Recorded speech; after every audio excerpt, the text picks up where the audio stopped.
This is my road, let it roll. Pack my dreams in a beat up leather case, left the dust of that suffocating place. They said a girl like me should stay in line, but I'd rather lose their map than lose my mind. Tune the radio to a station playing wild and free, windows down, smelling like the pine trees. 500 miles and I'm just getting started. Say goodbye to the heavy-hearted. Oh, nobody's holding the reins tonight. I'm chasing the edge of the morning light. This is my highway, my open sky. I've got the wings and I'm ready to fly. No, yeah, the lines can tie me down. I'm leaving my tracks all over this town. Freedom, freedom,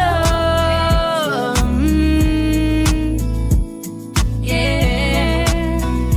Now they call me an outlaw, call me a breeze, shaking the leaves right off of the trees. Ain't no speed limits on the choices I make, with every single risk that I happily take. Got a heart like an engine, loud and true, writing my own rules. Nothing brand new, just an old soul singing with the modern beat, dusting off the pavement under my feet.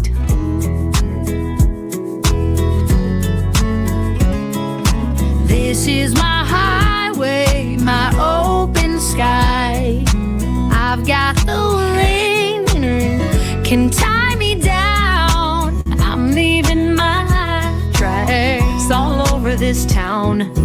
Freedom, freedom, yeah, ooh, yeah.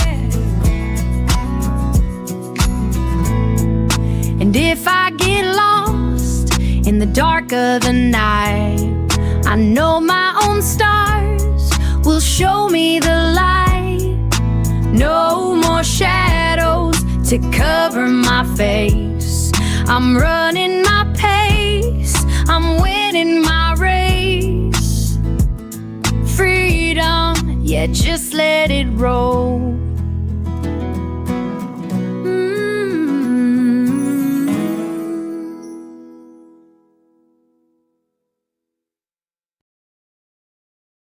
Woo! Just let it roll. I'm talking about freedom, man. You know, we have had a lot, and I mean a lot, of chitter chatter in regards to Brian Koberger allegedly pleading guilty. Well, he did plead guilty without knowing source material.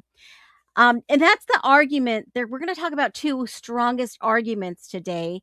And we're going to have a really important reality check, and we're going to have to keep our logic. You know, us nesters, we actually have the best people here. And we're going to have the best of the nest. There is something that someone sent me. We're going to have a little segment and we're going to look at that. We're going to be talking about some serious legal issues that, you know, Brian Koberger might face today. There's a lot of chitter chatter out there. There's a lot of negative media being shared. There is so much to cover today. So let's do the best we can. Let's stay focused. You know, our mods are here to ban the trolls. We're not going to do the troll crap. You know, this should not come as a shock to our community. And what I mean by our community is those that come together here to find the truth. We go through the court documents. We look at the crime scene photos. We find things that people miss. Right? And we know Brian's family, his friends, his loved ones, and even the victims' families have been watching our channel. I know this. Even the frats and the sorority have been watching this channel for quite some time. I've never been really nilly-willy about it.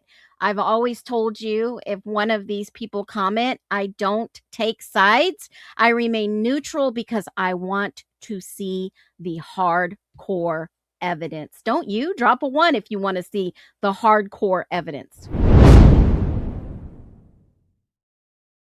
You know, the evidence that has been missing from the public, that we've been just getting little tiny glimpses of evidence. So, welcome in every single one of you. Do me a favor, hit the button, the thumbs up, swipe down, hit it, swipe back, come on in. You haven't missed anything yet. I've got some massive fireballs for you today. You know I always do. Yes, Sarah, I am going to be digging up this whole thing on the Linda Lane tenant. And I don't know if it's the guy that I found that was a pharmacist, even if that's the right one. There's a lot of misinformation out there. And Brian Koberger in his statement says that he's right on the money. That's why I wanted to start sharing truth, facts, and evidence and get on here and talk about ethical reporting from reporters, from the mainstream media. It's going to take us, we the people, to get the truth out there. You do realize that, right? And we're going to be digging for sure. So Patty says, I'm still on a high to the news. Hello, Phoenix mods and nesters. Hey, Patty, good to see you back. There's a lot of OGs in the house. Cake Hats girl, we never gave up. We kept digging. We kept looking. Hey, Senor, good to see you. Just Jackie, good to see you. And, you know, there's reports, there is, yeah, Brian said all the disinformation from the mainstream media. He didn't say all the truthers on YouTube that are helping me, but he sees everyone's efforts. He sees us all. And that's pretty huge to report to the New York Times. Hey, thank you for all who believe in my innocence and continue to critically analyze the case. What do you think that Brian Koberger did in his spare time? Was he a sleuther like Kaylee? Was he looking into perhaps the car accident that happened in front of his apartment? He had a scanner. It was his life's work to be a criminologist, to be a PhD, to be a professor. Boy, that got really skewed fast by the media. And if you didn't see this yesterday on my stream when we were live, the news did break. Somebody told me I didn't see it anywhere on any mainstream media. I went to my inbox. I do have a subscription to the New York Times, and bam, it was in my box because I have a search that looks for Brian Koberger. And it was in my box, and it wasn't even listed as man. It wasn't even listed as Brian Koberger. It was just said man. It is wild. It is absolutely wild. But let me share this with you. He said yesterday, well, actually, this interview, I caught wind. It took Sunday night and it came out Monday morning by Mike Baker at the New York Times in Seattle. He covers investigative cases. It says over a year later, it's self-evident. Now, it's self-evident to him, not to anybody who's not been following this case. You have to understand the way he writes. Self-evident to him. In the state v. Koberger, he's speaking on his own case, justice was not served. And we have been agreeing with that for a long time. Not because Koberger says it, folks. It's because all these interviews, all the documents that have been unredacted, some of them that have been redacted, but we know what it says. The police interviews, the forensic documents, folks. It is. We know in our guts justice has not been served.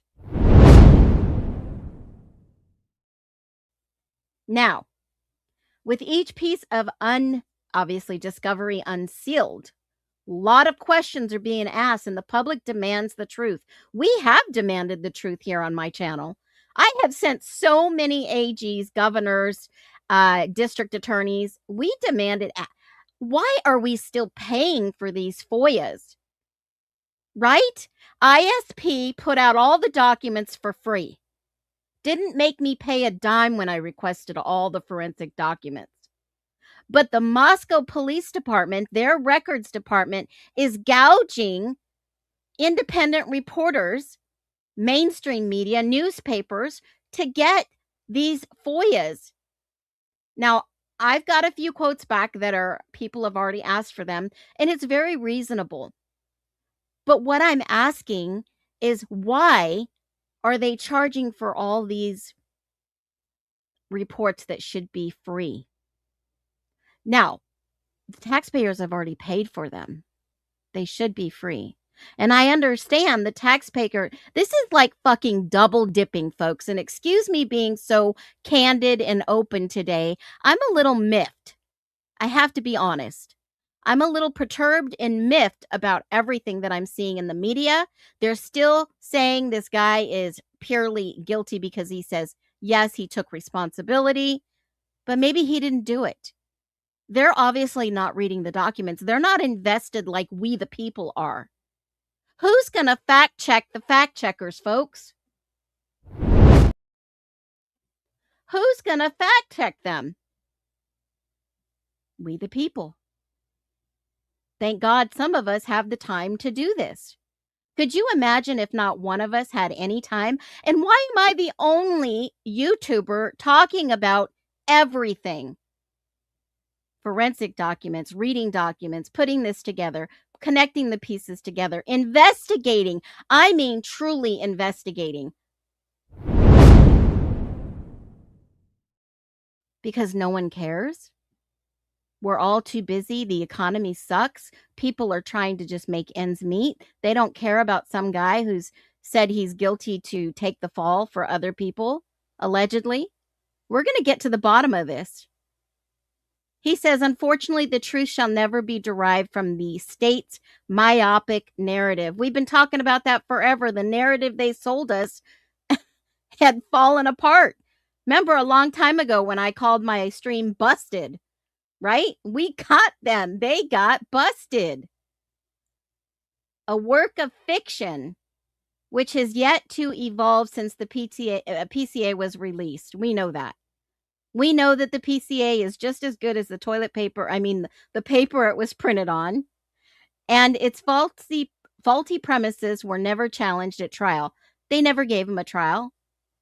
But he states that he was threatened. That's a big allegation, folks.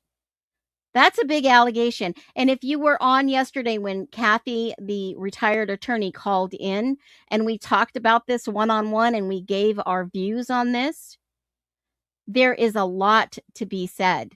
Why? Because of the fact that he honestly just said yes. No restitution, no explanation, no details, and it was never proven. And the state had absolutely almost nothing. I'm going to show you a little clip from yesterday. Murdering 4 University of Idaho students is now attempting to withdraw that plea. The killer looking for a new trial, claiming post-conviction relief while arguing he had bad counsel. Quote, petitioner was convinced that actual guilt was not an important factor in considering plea acceptance.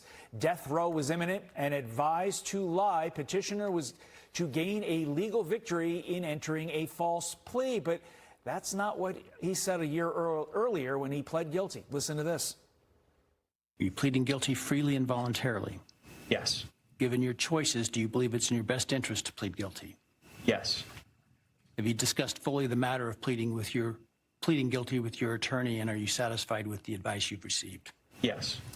Host of the Crime and Justice podcast and the weekly rap sheet on Fox Nation, Donna Rotuno, joins me now. Look, Donna, as you well know, ineffective assistance of counsel can be an effective way to get a new trial. Look at the Martha Moxley case with Michael Skakel. But will it work here?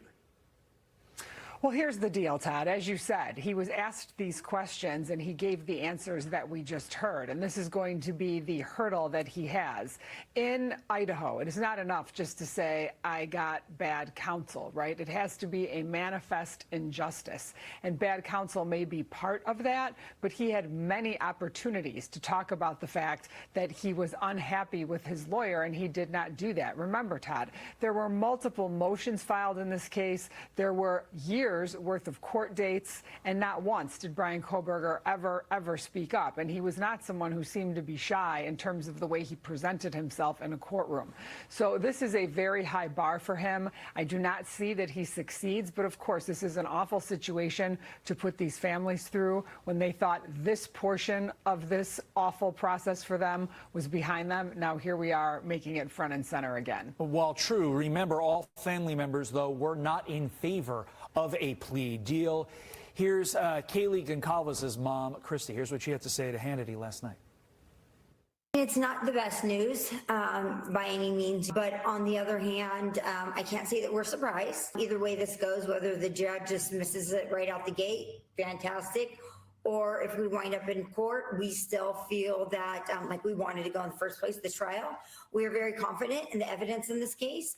And hopefully, if we do go to trial this time, he will be convicted and sentenced to death.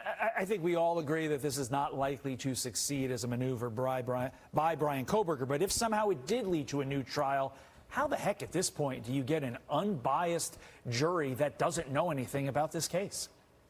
Well, sure, especially now that books have been written and there's been so much media attention to this. It definitely makes it more difficult. But you know as well as I do, Todd, that if you go out on the street and you ask people who the Vice President of the United States is, a good portion of them can't answer the question. So you are going to find people that don't pay attention to the news. You are going to find people who don't know what's going on. So if this case were to have to go to trial again, they will be able to find a jury, although it may take a little bit longer. They will be able to find one. And Mrs. Gonzalez is correct. If he gets what he wants, then the death penalty would be back on the table, and it's like starting at square one. So I guess for the families that were unhappy with this plea, it puts them in a position where they get to have a second bite at the apple here. But I do not see this succeeding in a courtroom. I mean, if you continue to read through his filings, he talks about how he didn't think that, you know, being in prison for life was going to be as bad as it is. I mean, it's almost as if he's trying to say the conditions there are reasons to, you know, take this plea back. It's preposterous, frankly. I think in light of that last thing you said, like, I don't like the food in prison. Right. That's not really a reason that you get a new trial, especially under these circumstances. Donna, as always, a pleasure. I'm sure this is going to come up on your new episode of the Crime and Justice. Okay, so when you see that, how does that make you all feel? How does the mainstream make you feel? They must think we're all stupid. Like I said, they're not reading the documents. This was not shocking to us, and she was very condescending. I think, humbly, if you speak on something, you need to be well educated on the subject. Oh my God, I can't watch these people. It makes me so mad. Yeah, he was being facetious. Yeah, pissed off. Makes me pissed off too. And that's why I said I'm a little miffed today. And that's the way they play the game, right? I think the only way that the truth is going to come out is we've got to get to trial. What did the defense have? What did the defense have on Kohberger that they can't put him there? It's not his car. It's not his DNA except for on the knife. Well, did somebody steal a knife from him? Did he pawn it at a local pawn shop? Did he give it away to somebody? Did he let somebody borrow it? I mean, come on. We have got to find out what happened the night in Moscow at the college, right? To these college students, we have to figure out what happened. So yes, now he's filed for post-conviction relief. All right, we've got that. And you start looking at what he wrote. And it's a little bit of a mess, right? Here's the filing. Let me just pop this up on the screen, and there we go. Let me make this a little larger so everyone can see it. You might have already seen it, but I'm going to point out some things here today that's very important because this is one of the arguments. There's two massive arguments here, right, to his case. He's basically saying he's alleging he pled guilt without knowing material evidence. He's saying that his attorneys withheld or failed to explain potentially exculpatory discovery before advising him to plead guilty. His filings reported focuses partly on hair or debris recovered from Ethan Chapin's hands, and it was not to be consistent with Kohberger's hair. Now, I don't know if you guys remember early on, there was some type of showdown where he was only going to plead guilty to two murders. And something happened. They covered it up real quick. Something happened to that. And I've always wondered what that had to do with this. And I think we're going to find out what really happened that night. I really believe so. So here he is. He doesn't have access to the computer, obviously. He's got to write it out. And there's people all over the internet saying he writes like a 5-year-old. All right. There's nothing wrong with writing this. He's put down what he wanted on the paper. Okay. So it was assigned to Judge Hippler. And, he says basically where he's living right now in custody in Ada County. He was convicted he pled guilty to 4 counts of capital murder and felony burglary. The date of the sentence was July 23rd, 2025, life without parole plus 10 years. And he did plea guilty. Did he appeal the judgment of conviction? No, because it was a guilty plea. And then he says, I basically had ineffective assistance of counsel during criminal proceedings. And we talked a little bit about this yesterday with Kathy Nizone, the retired attorney. Shout out to Kathy. She's bringing us more information later on. And then B, the plea not knowing of voluntarily entered because it induced by unkept promises. And I'm the one that said, basically, I want to know what they promised him. And I'm sure we're going to find out. And then the plea not voluntary entered because of threats asserted by petitioner's legal counsel. And that's where the big unknown, what threats were made? He is alleging that there were threats made, guys. This is huge. This is potentially huge because now he's going to have to come back. An attorney is going to have to stand in for him, an appellate attorney. He's going to have to amend this and write a better appeal or a PCR, basically. And then he's going to have to cite actual case law, which now he can cite a couple of cases.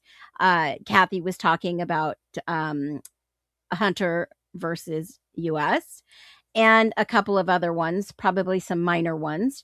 And then he also says on number 8, petitions in state or federal for habeas corpus. He's not even asking yet, because this is another route. He's not saying I'm being held against my will, but potentially could say this later on. If you think about it, if this process goes through and he is given some motion or hearing or something, because the public's watching Idaho, they're going to have to give him something. So let me put this back up on here because that is the wrong one. And I think this is important because he might be able to come back and say, I wanted to take away my guilty plea. I am innocent. And now you're holding me against my will. That would be absolutely powerful. And I'm waiting for Kohberger's family to speak out. His sister spoke out.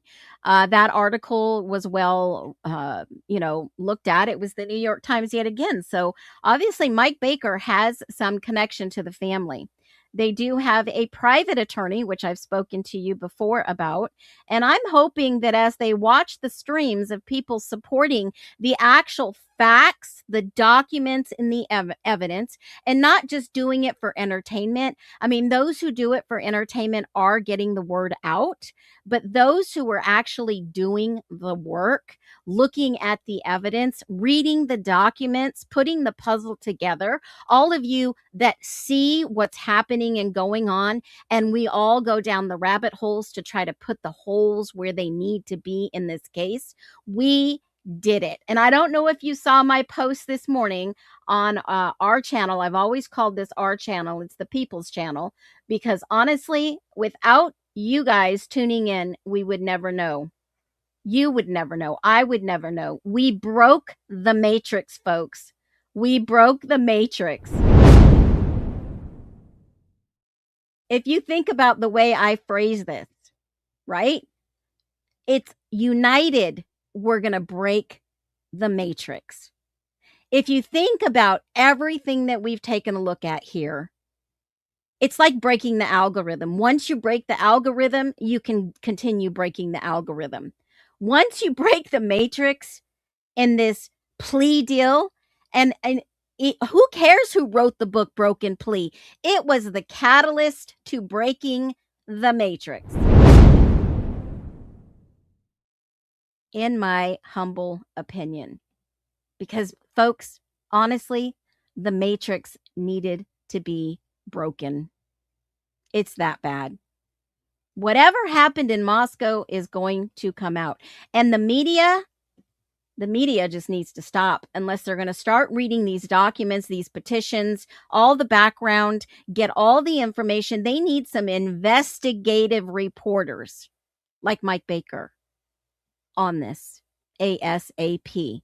They need to stop the unethical reporting, and they need to have the G's shut up, in my opinion. They need to have them shut the F up. Now, I told y'all I'm going to be a little spicy today because they are still going to try to taint a jury pool, even if he could get a jury. It shouldn't be a shock to anyone that, in fact, he filed the plea. Because did you know for fact in Idaho state law, in a death penalty case, there's a lot of things that have to be covered. The prosecution must disclose evidence that finds the defendant, even if it's in favor of the defendant. It's critical. It's an obligation. So if that hair was tested, remember, I'm just going to jot your memory real quick, folks. I'm going to jot your memory. Remember when the FBI said we want all our records back, Moscow? Does anybody remember that? Drop a 1. Drop a 1. This is huge. I remember when they were like, oh, give us all our records back. Give us our records back. We don't want it to be exposed. Remember when the FBI said that to the MPD? I remember. I'll go find the document. There you go. Here's the ones coming in. You guys are part of the nest that doesn't miss anything. I remembered that this morning, and I'm like, of course they want it all back. They want all the evidence back that they could get possibly, because there's something in there that if the defense had it, it would be exculpatory. 100%. 100 freaking percent. There's a heightened reliability in death penalty cases. The 8th Amendment requires a high degree of reliability. Do you think that Latah County was reliable before a death penalty, a death sentence can be imposed? Could you imagine? I mean, there have been other cases where they have people in death row that are innocent, and at the last hour, some of them are able to break free and some of them are not. Speaking of that, you guys definitely want to be clued into this.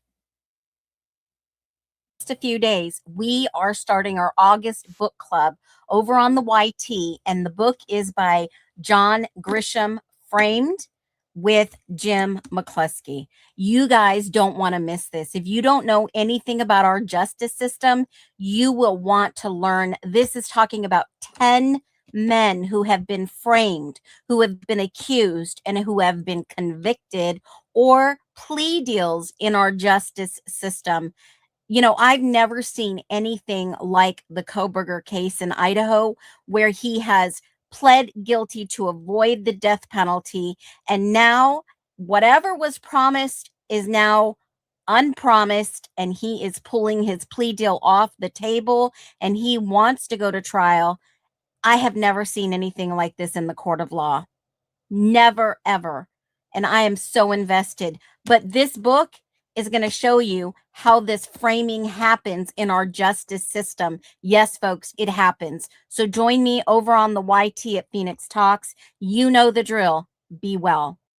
In just a few days, So I have a preview that I'm going to release later on this book. And I'm going to give you just a little synopsis of this in the beginning.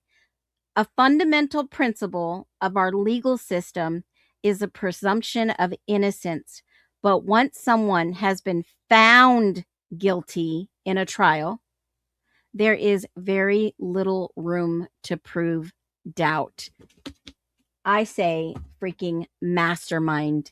If he knew that he was innocent and they built this big charade, this big, huge fallacy of what happened in Moscow, and he got framed, he stayed silent. Because you know what? There was no trial. Now we know for sure there is clear, reasonable doubt. How do we know that? Well, if Hitler rejects it, they need to take it to the Supreme Court.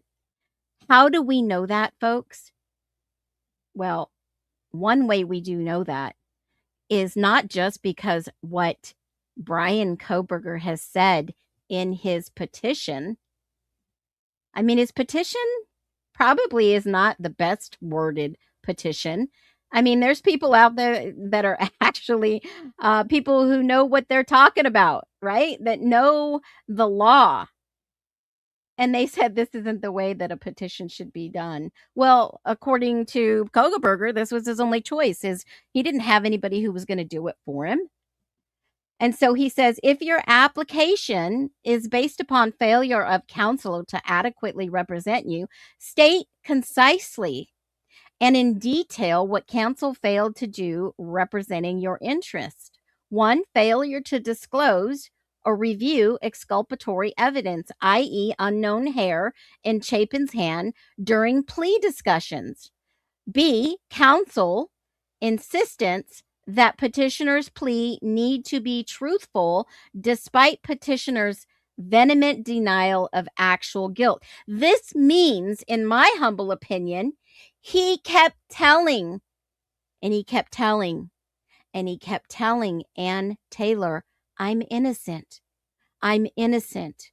I'm innocent. And allegedly, she probably said, look, just plead guilty, take the death penalty off the table. It'll be better than going to the death chamber. Think about that.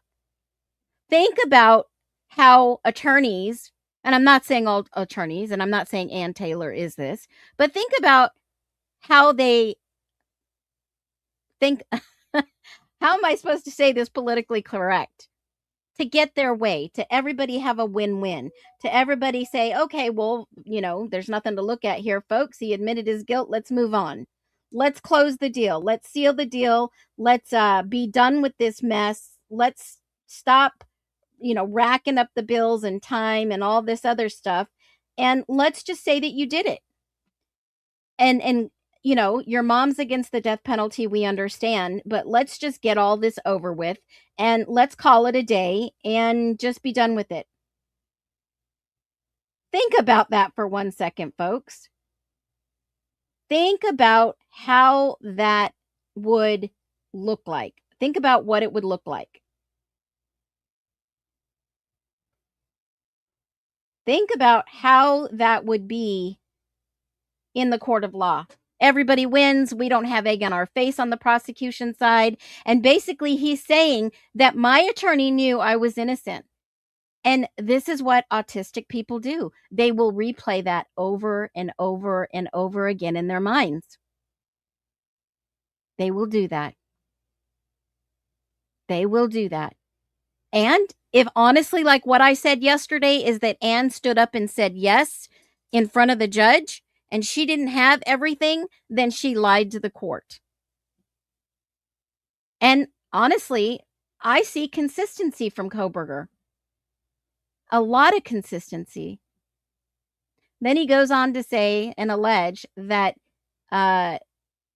promises made by counsel regarding LWAP status, life without parole, i.e. immediate contact visits. He was promised that he would have contact visits? Is that what he's saying? I mean, if that's what he's saying, and I hope and I pray that there are people out there that watch these videos, that listen to what us independent reporters are saying, independent investigators that we're not, you know, licensed, but we the people. I hope that Derek Governor, the warden over at Idaho Maximum Security Institution in Kuna, Idaho, I hope he digs into this. Because if Brian Koberger was promised something, I hope the warden looks into this. Did your attorneys promise you this? Why did they promise you this? And he was just appointed in May of 2026. And then he's got Koberger in his jail confessing this, saying, yeah, exactly, Caleb. Your Honor, my client is innocent. Factually innocent. No, she said factually innocent, and then she started saying innocent. And here's the deal. An attorney that says that, the judge wasn't paying attention. Clearly, something is wrong there. It's like kids that go to their moms and say, Mom, I want this. No, you're not going to have this. Then the kid goes to the dad and says, Dad, I want this. And dad says, yes, doesn't ask mom. And then all of a sudden there's a lot of conflict because they went around and what did they promise him in jail? What did they promise him? I don't know, but the warden should look into what they promised him. Maybe it was simple things like he's saying, a visit, a simple visit, immediate contact visits. Okay, so were they promising that, hey, you got a girlfriend, your girlfriend can come visit you?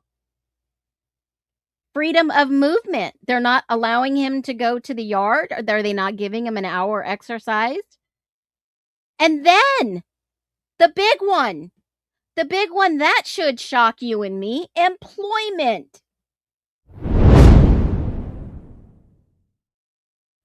What kind of employment did they promise Brian Koberger? He was promised employment. And yes, in front of witnesses, in front of his family. The warden should find all the leaks and hold him accountable. He's in solitary confinement. Maybe they promised him something different. And it says elaborate lies of death row life. Elaborate lies of death row life. Number 10, are you seeking to leave to proceed in forma pauperis? That is requesting the proceeding to be at county expense. Yeah, he doesn't have any money. If he has money on the books, it's probably far gone. He hasn't paid any restitution, probably because they promised him employment and hoping that employment would pay restitution. Are you requesting the appointment of counsel to represent you in this place? Absolutely, yes. And a withdrawal of a guilty plea. I thought for sure that day that Judge Hippler would deny it. So then his affidavit says it is hereby declared that during attorney-client discussions, most of which included all members of Brian C. Koberger's immediate family, petitioner was convinced to falsely confess to capital murder and felony burglary by coercion, disinformation, false promises, and the withholding of exculpatory discovery. The following is material to the inception of the plea. Counsel's failure to inform petitioner of exculpatory discovery received during plea discussions, namely clumps of unknown hair found in Ethan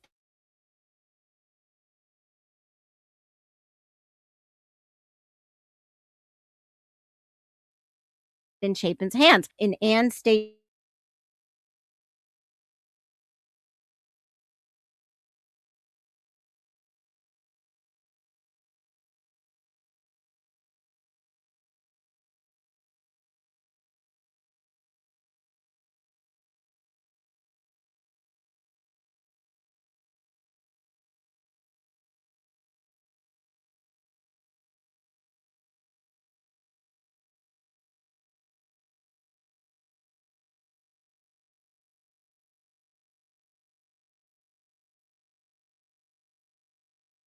acquired whose hair that it might be, somebody has exculpatory evidence. Someone may have it. The FBI may have it. The FBI may have given it to MPD, and that's why they wanted their records back. Could you imagine? Hey, MPD, we need those records back because we're going to get busted. Somebody's going to get told on. The truth is going to come out one day. And hopefully it'll be 10 years, 20 years from now when we're all gone and retired. Right? I can only imagine the discussion. Oh, and I made this slide. You guys have got to see this. Oh, I love it. Okay, let me grab it real quick. I made this slide. I crack myself up sometimes, y'all. You just have to laugh sometimes. Laughter, they say, is the best medicine in this situation. They do say that. I'd have to agree. Some days it is the only medicine. So I can only imagine, and maybe somebody can point this out because you guys, absolutely amazing. Okay? I can only imagine being in Judge Hippler's chambers with Bill Thompson and Ann Taylor. I can only imagine. How can I imagine being just the conversations, what they're thinking?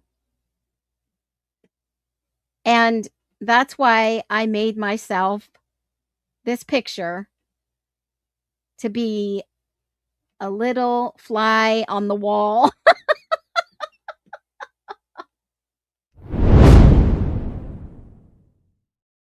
Oh, I cracked myself up, right?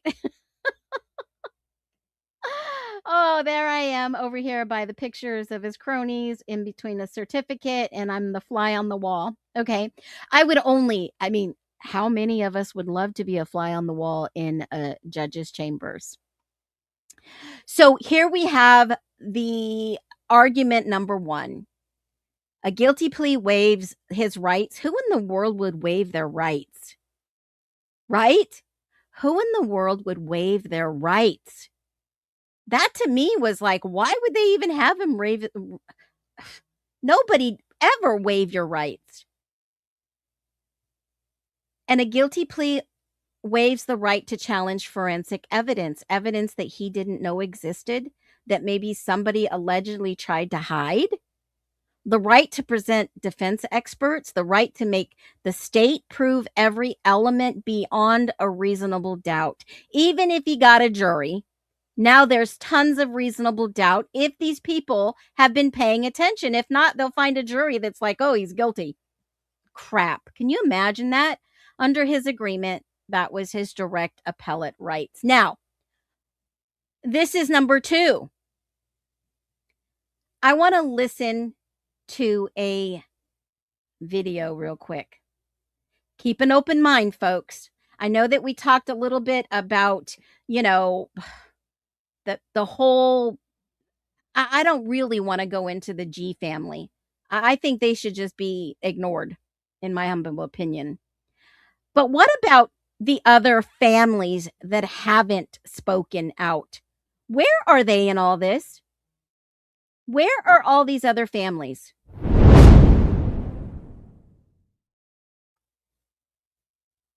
They should have a say. They should definitely have a say. Where are they?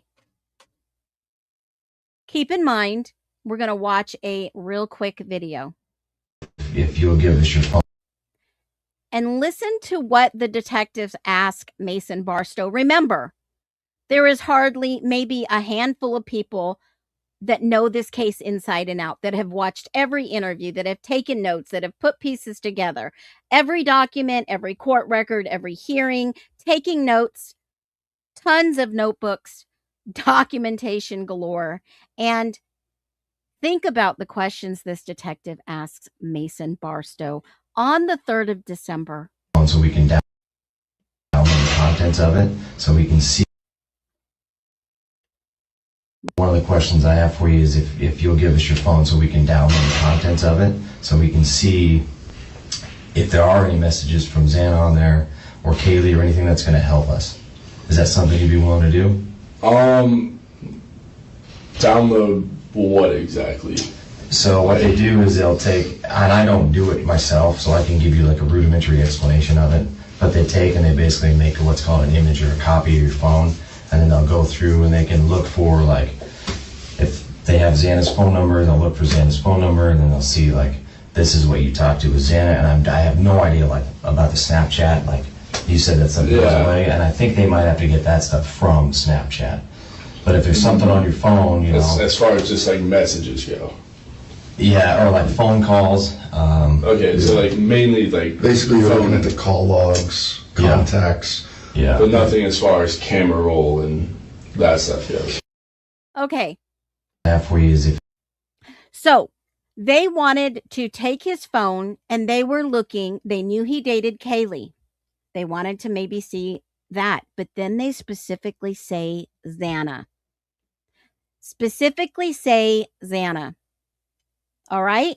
Remember, Xana, her family was not for the death penalty. She was very outspoken about that, folks. Very outspoken. She was like, nope, nope, we don't want the death penalty. Okay? Now, that was very clear. She was like, no, we don't want the death penalty. And she was even adamant about they need to investigate this further. I think somebody else is involved, yada, yada, yada. But I want to go to that interview. I want to go to this interview, and I want us to listen to this 2-minute clip.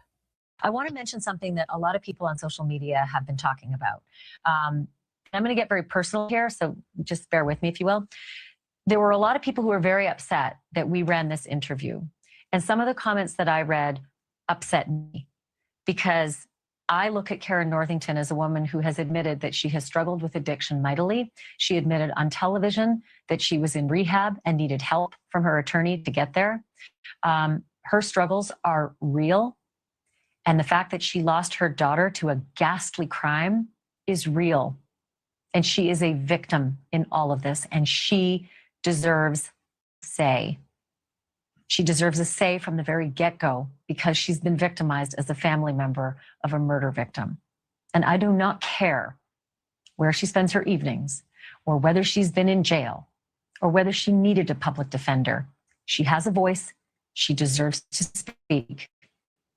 And when this happened with her attorney, she 100% gets to speak. She has a dog in this fight because her attorney is now representing her daughter's accused killer. Let it sink in. She has a right to speak. She has a case. And I think Ann Taylor has explaining to do. And to that end, we called Ann Taylor's office. Understandably, she can't get back to me. There's a gag order in this case, so she can't respond. But at some point, she's going to have to respond. And for anyone out there who thinks this is somehow sinking the case against Brian Kohberger, let me be honest with you. A conflict of interest for a death penalty case can overturn a case. So if you're worried about this, you should be. You should be worried that an attorney who is not fit to serve as an attorney because of a conflict should not be in a death penalty case, lest the state of Idaho wants to spend a whole bunch more money and a whole bunch more emotion to have to retry this case again. And I am pretty sure nobody wants that. And thank goodness she is not on the News Nation. She has her own podcast, her own show. But remember, there was no conflict of interest. Absolutely none. But she did interview Kara's mom. And thank goodness I have this saved because this is huge. We have to listen to this. It's about 19 minutes, but this is going to be huge, guys. Listen to what she had to say. Kara Denise Northington is on the phone with me now. Kara, can you hear me okay? Yes, I can. Can I just ask you off the bat how you are getting by in this terribly sorrowful time? Not very easily, not good. I mean, I don't know what to say to that. I can't even imagine the pain that you and your family are going through. Have the police been helpful to you, Kara, to understand some of the things they can and can't say? Honestly, no. Honestly, no. They haven't said anything. I learn more on the news and on TV than they have said to me. Have you had a chance to talk with some of the other parents of the other 3 kids who were there that night and share information amongst yourselves? Not really, honestly. I've just been dealing with my family, and we've just been absorbing this shock. Can you tell me, Kara, what you do know about this terrible night? Well, what I do know is not nearly enough. We need more answers. There is so much more that can be done that has not been done. And I just know that there's GPS, NASA,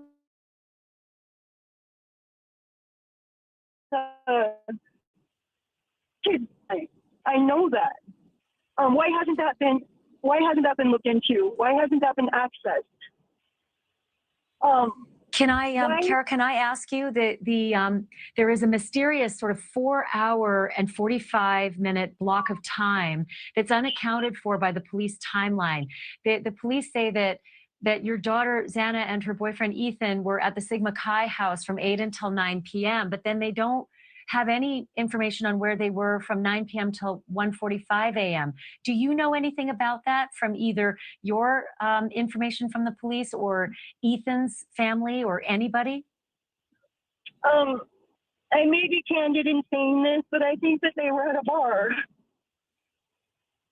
And where do you get that information from? Did someone tell you that they'd gone from the Sigma Chi house to a bar before they ended up home? That's what their father conveyed to me, that he thought that they were at the bar that night. So, yeah, I mean, that's what college kids do on the weekends. So.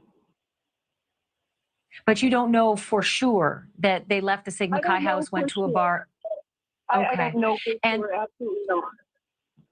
And have the police asked you any questions about where Xana might have been, or if she texted you, or if she had, if she'd communicated with any family members in that period of time? No, no answers whatsoever. Really. I asked the investigators when they come and spoke to me.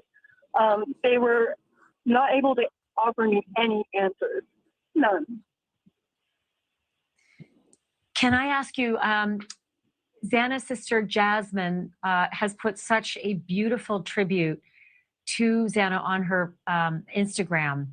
And I wonder if she has any additional information, just perhaps from being able to access her sister's social media or her phone. Has Jasmine been able to ascertain any other details of what happened that night, or where Xana and Ethan were that night?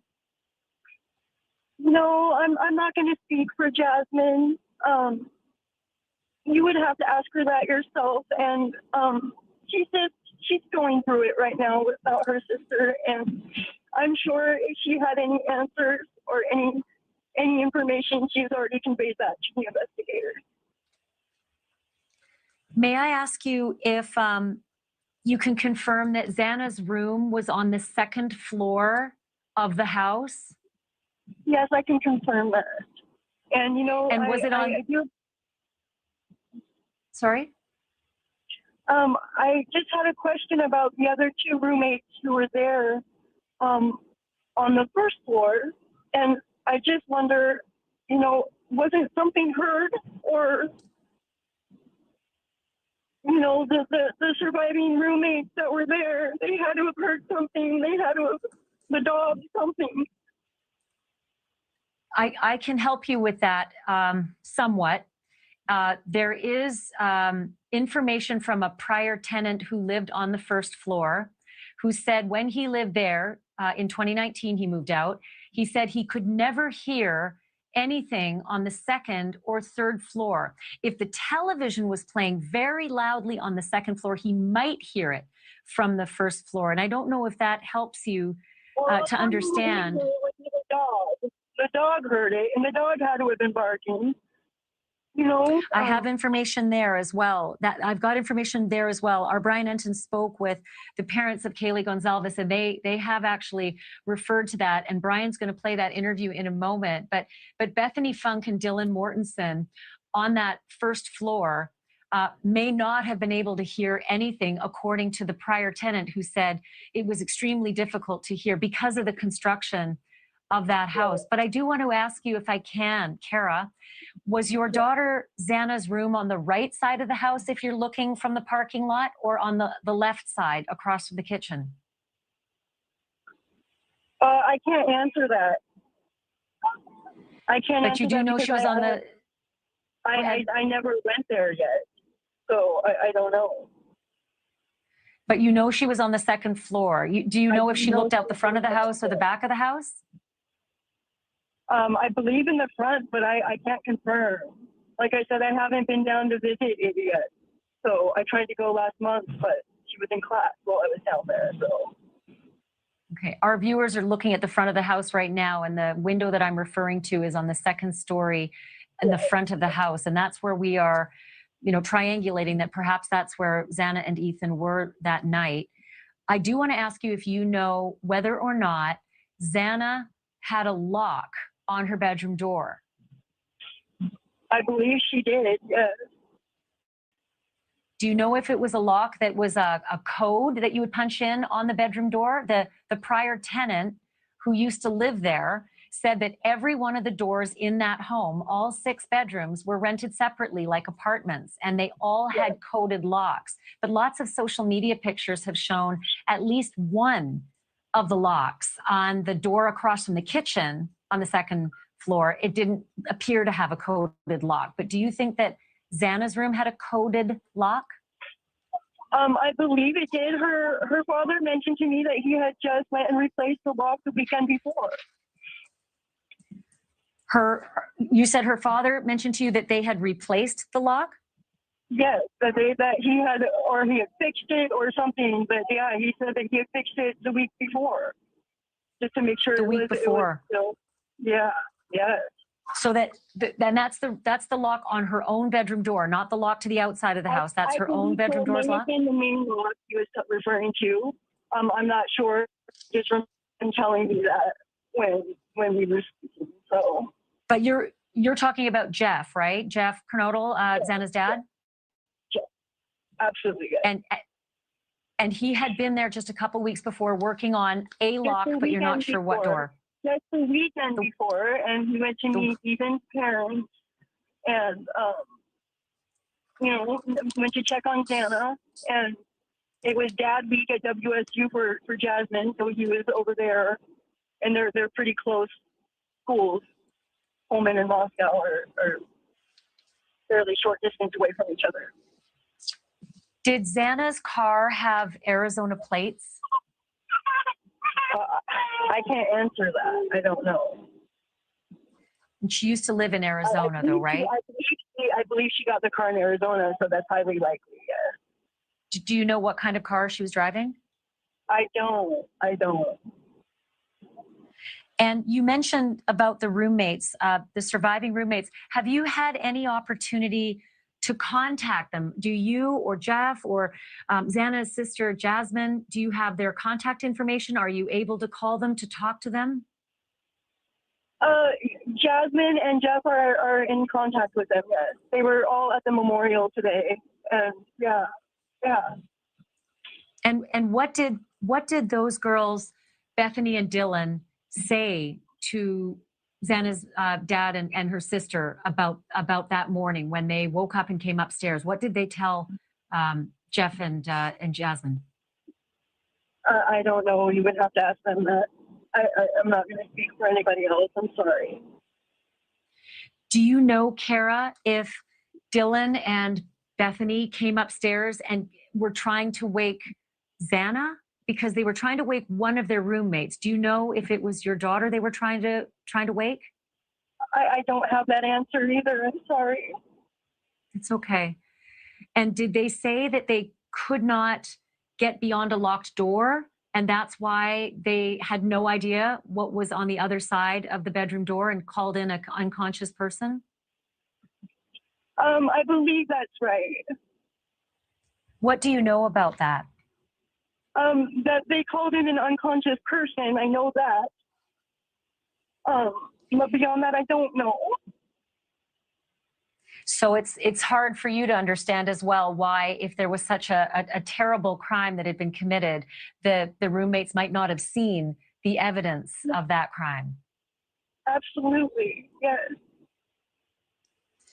Have they? Now, there was a rumor that the 911 call was placed because someone had passed out after seeing this atrocity. Told you at all, Kara, when you can retrieve your daughter's things from that house? Not yet, no. I want to ask you, if you can, for us, Kara, about Xana. What would you like people to know about your daughter? We've seen pictures and we've seen social media, but you know her heart. What would you like everyone to know about her?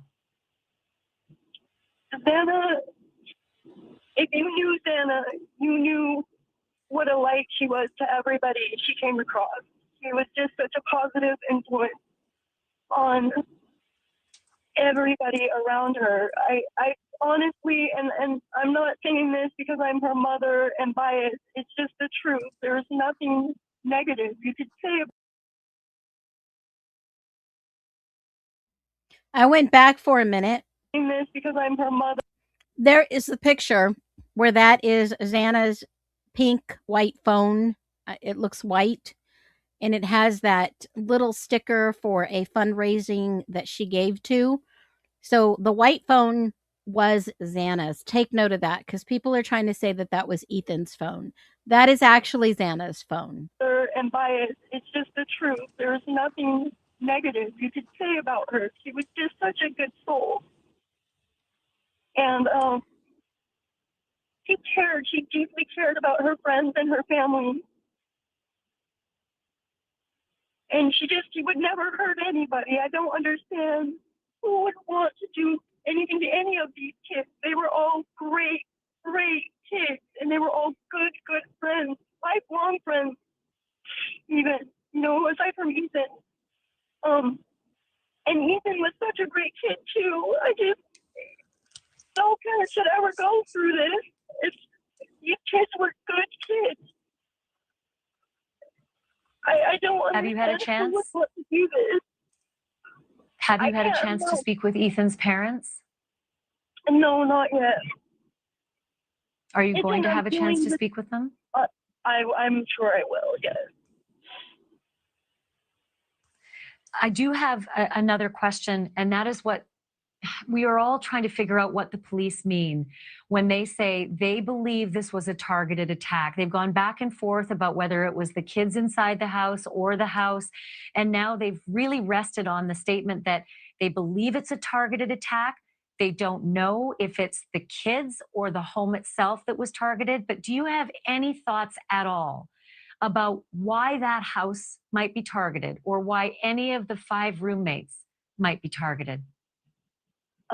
I do not think it was the house that was targeted. I believe wholeheartedly that it was those kids who were targeted.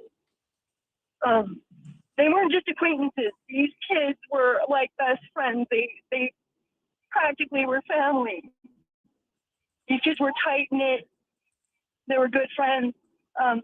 They were like family. They were around each other constantly. They did everything together. How could it not be a planned thing? How could it not have been targeted? For all 4 of them. Do you know, Kara, do you know anything about Kaylee moving out? Do you know if she had already moved out of the house when this happened, or was she in the process of moving out because she was graduating in the new year? Again, that's not a question for me. You may ask her family that. I'm not going to speak for her. I'm sorry. I think the reason I ask is because I'm just wondering if her room was vacant, if the furniture was gone. Yeah, I don't know. I'm sorry. Right. Do you also know anything about, did Xana ever say anything about problems at the campus? Maybe talk of a stalker. There's been talk that maybe Kaylee had a stalker. Her dad said that Kaylee had told him that she had a stalker or a problem with a stalker. The police haven't been able to run anything down, but did Xana ever say anything? Kaylee was an absolute beautiful, beautiful girl. And wouldn't surprise me if all of these beautiful kids that we lost had stalkers, okay? They were all like rock stars on Instagram and all the social media. They're vibrant, outgoing kids. You can hardly be on social media anymore without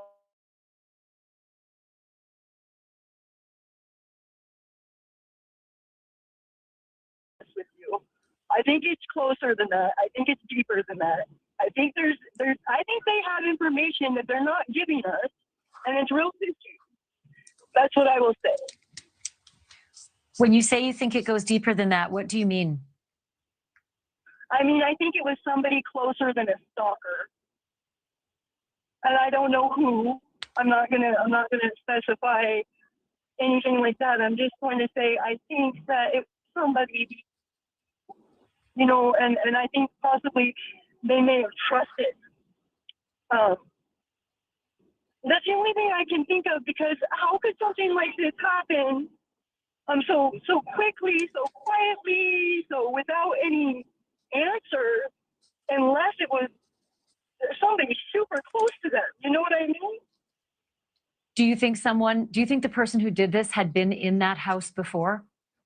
I think they knew them. I think they may have even been friends with them. I think it had to have been somebody close to them to have been able to get away with it like this, just without, you know, it just doesn't make sense. None of this makes any sense. It had to have been somebody they trusted that was, you know what I mean? I mean, somebody who knew the house well, somebody who knew them well. Kara, I cannot tell you how so quickly without a trace. I can't tell you just how sorry I am for what you're going through, and the parents of the other kids.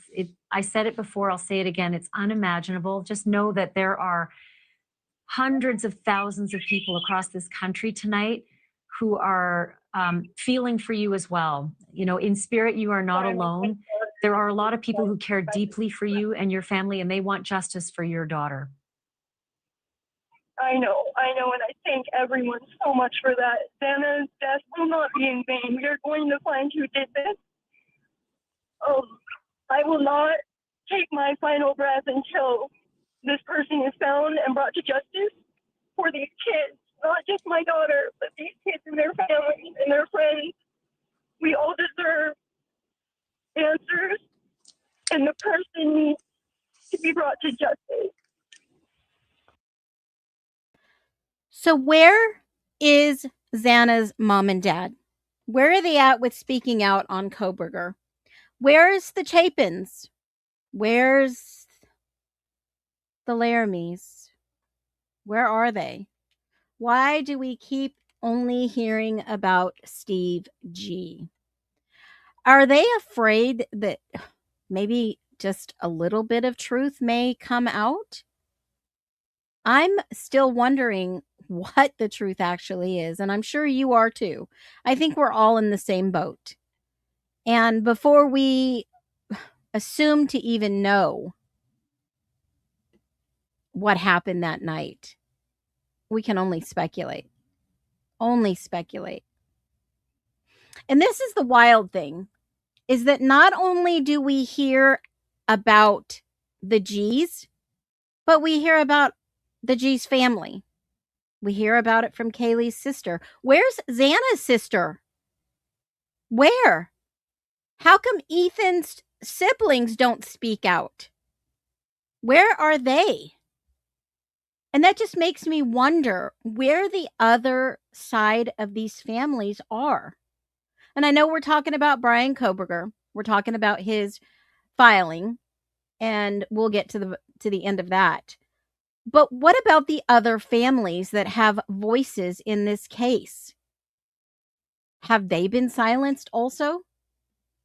I wonder. Getting back to his statement, it says petitioner was convinced that actual guilt was not an important factor in considering plea acceptance. Actual guilt? Does he know who actually did this? Or does it just nobody did it? If he's claiming his innocence, then nobody did this? And is that even a possibility? Death row was intimate and advised to lie. He was advised to lie? Petitioner was to gain a legal victory in entering a false plea. So his counsel told him to lie for that win. Remember with the win I was talking about, the legal victory that they sit all together and they're like, okay, we all win. We all win. We don't have to have egg on our face if we got the wrong guy.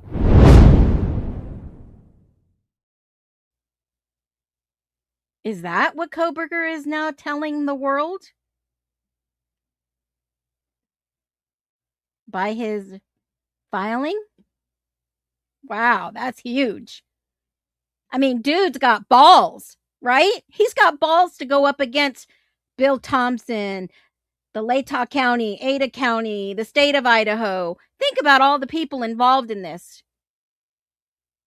I don't think Bryan Kohberger at this point, folks, if anything, was a willing participant. No matter what they say. No matter what they say, I don't think he was a willing participant. A gross misrepresentation of and promises regarding what a life sentence would immediately afford petitioner, and a gross misrepresentation of death row in Idaho, including an elaborate fabricated story of counsel's horrific experience touring the actual 8x8 death row cell, and communicated to petitioner and his family, allegedly by IDOC. So they went and they walked him around. They showed him death row, and IDOC was there. He's saying the warden was there. Is that why there's a new warden in May that was appointed? What in the hell is going on in Idaho?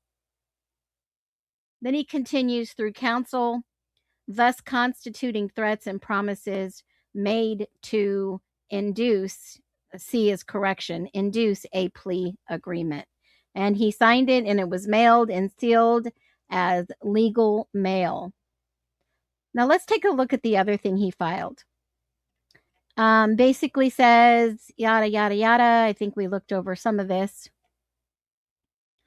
Asserts to legal counsel, a withdrawal of guilty plea. That's pretty standard. And I just read some of this, all of this, and that is the paperwork. Wow. He has basically just told the entire world how corrupt Idaho is without telling everyone in the entire world how corrupt Idaho is. If you were not watching in this case and following along in this case as time rolled on, my channel is actually a day-to-day documentary on all the evidence, all the documents, all the information, every single day as we walk through this. So if you are new to my channel, go all the way back to the beginning, get caught up as much as you possibly can. 2X is amazing. I might talk a little slow, I might talk a little fast, but you can get caught up. You can definitely get caught up. What threats were made? He's alleged that Ann Taylor had made threats from his counsel. What the F happened in this case? They betrayed him. That is awesome. That is probably You are the greatest of all time.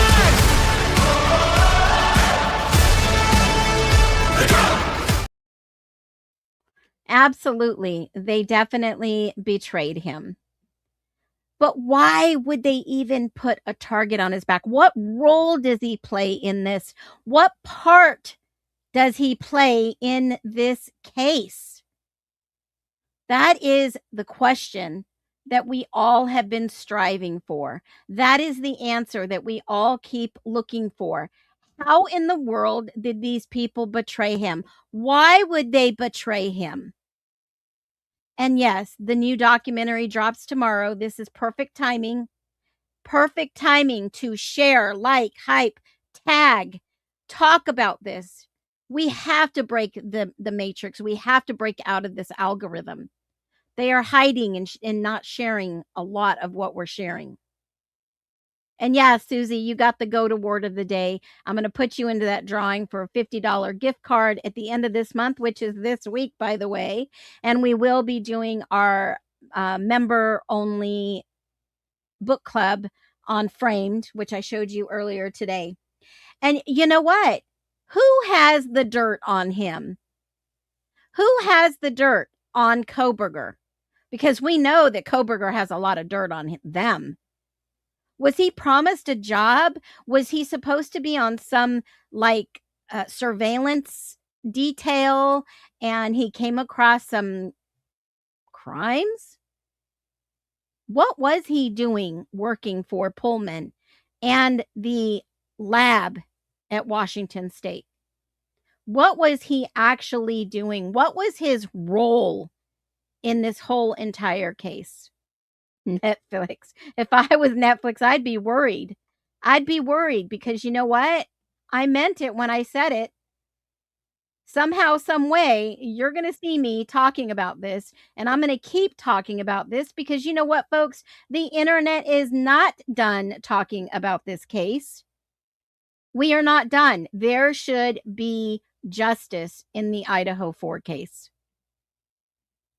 There should be factual justice in this case. So misrepresented, so much misinformation. Nobody is still talking about the documents except for us. And if it was a lot more, then we're going to find out because by Mason, sorry, not Mason. What was his name? God, I just slipped my whole entire mind. What was the guy's name that I just showed you? Was it Mason? Yeah. It was. Mason Barstow. His own admission. They didn't want just Kaylee's information. They wanted to know what type of communication he had with Xana.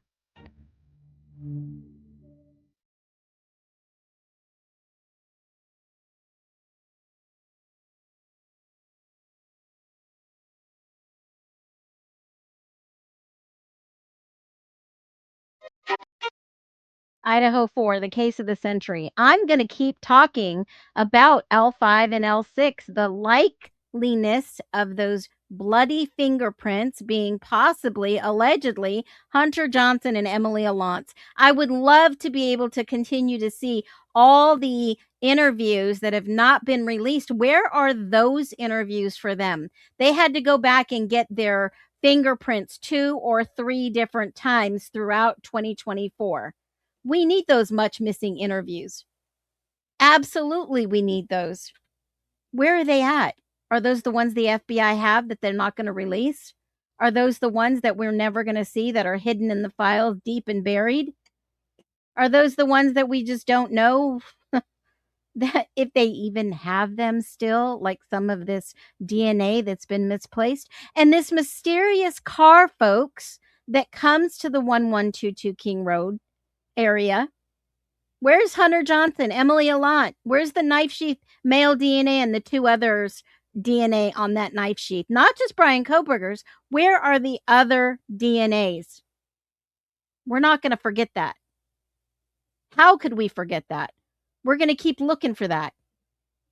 We need answers. You look familiar. That's what Brian said to Payne. Remember, Payne used to be on the beat.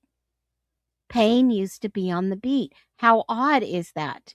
That he now works for the University of Idaho. That's not a conspiracy. That's fact, folks. It's right in their employee directory, the University of Idaho. I'll pull it up to show you again. University of Idaho directory, Brett Payne. Brett Payne, here we go. He is in the book. University of Idaho directory. Let's see how long it takes for them to get him out of the system. I'd be... Here he is. Medical program. Here it is. Can't make this up, folks. Here he is. Let's see if it'll throw it up on the stage.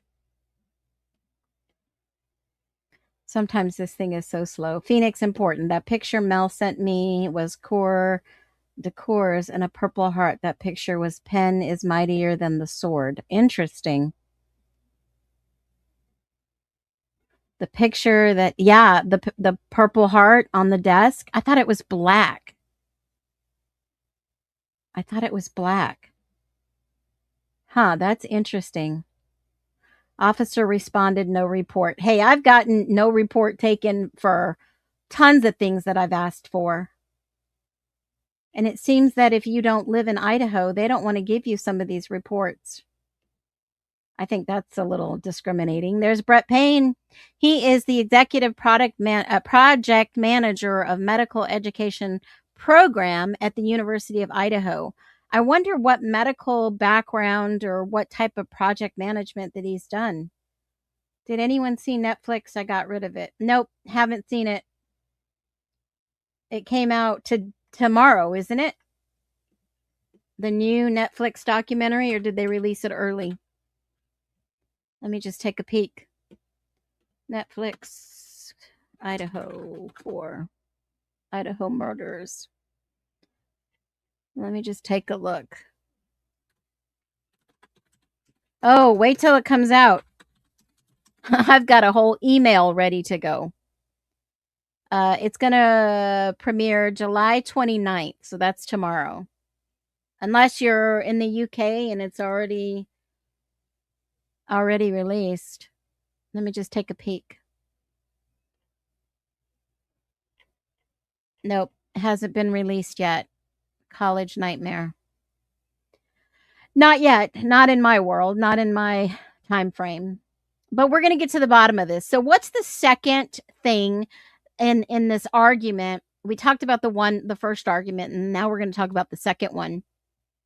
The plea was induced allegedly by false promises, misinformation, and coercive pressure. Kohberger claims his attorneys frightened him about the death row conditions and allegedly made representations about his future placement in prison or living conditions that did not come true. He says these representations helped convince him to falsely confess. Midnight for you. We should have a watch party midnight. So who was in the military with the Purple Heart? Payne. There's a lot of people. There's a lot of people in, remember, ex-military, military, etc. And I have got something amazing to share with you on our nest, the best of the nest. Okay, how coincidental is this? So the second part is that he basically has let the cat out of the bag. What we were feeling is exactly what was going on behind the scenes. We're shocked. If you were shocked at any portion when they said they reached a plea deal and he confessed to these murders, if you were any way shocked last year, this is for you. Because think about this. Brian's own answers in court, if they allow him, will be heard. His petition it needs more than just accusations. That's why I said an amended will probably come, more citation. He'll likely need objective proof, documents, family testimony, attorney work, notes, any overlooked discovery or expert findings. Think about what he'll need to put on the table, showing why his courtroom answers were themselves the product of deficient advice or coercion. Think about that. The strongest argument is the alleged withholding or mishandling of material evidence. That attacks whether his decision was truly informed.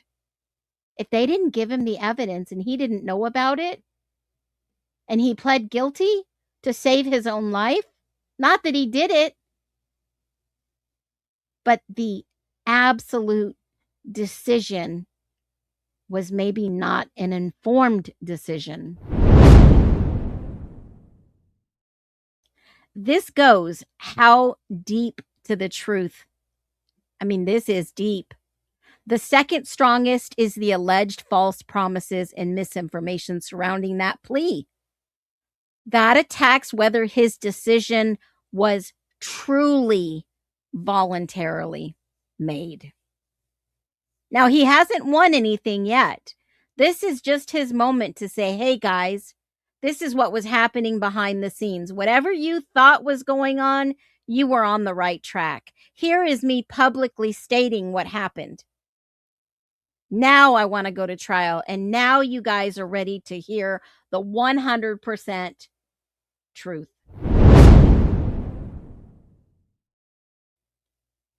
And the question, Nesters, isn't whether we personally believe today or believed his courtroom admission last year. The question is whether the plea process can withstand examination in the court of law. What did he know? What was he told? What evidence was investigative? What evidence was withheld? And can any of it be proven? Can any of it be proven? And you know what I think back to?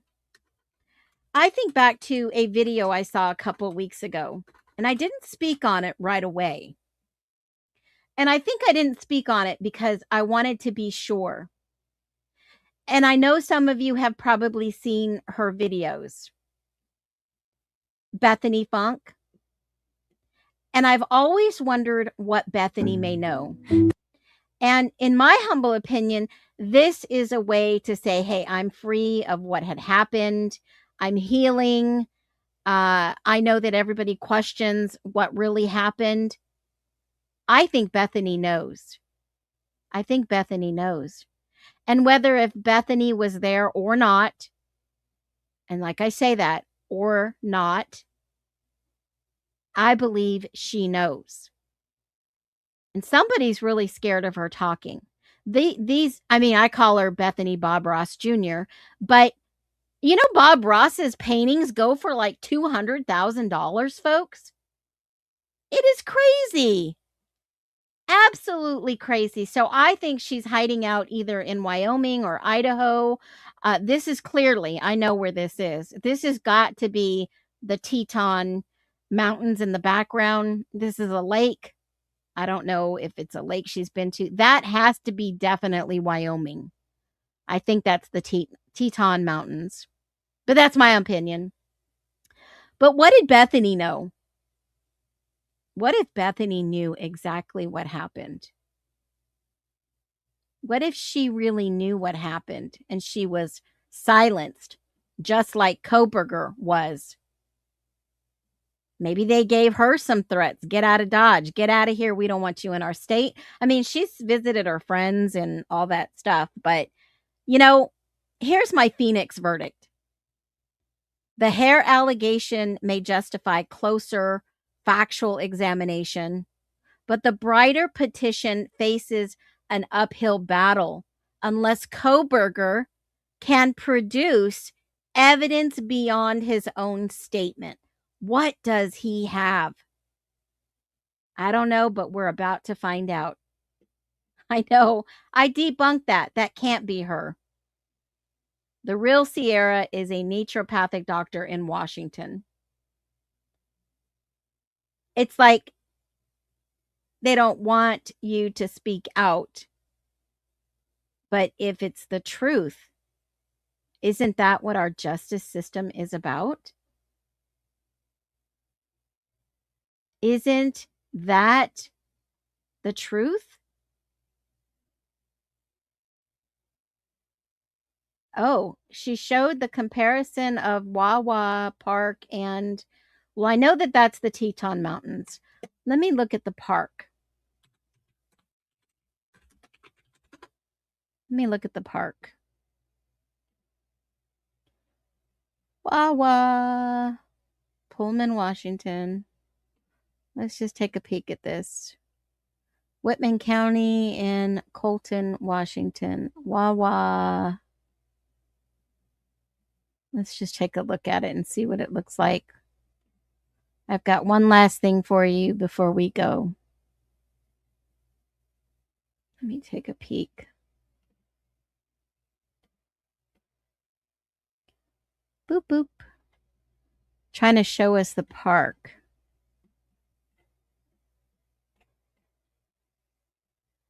And hold on, let me go to another map. Let's see what they got to show us the images.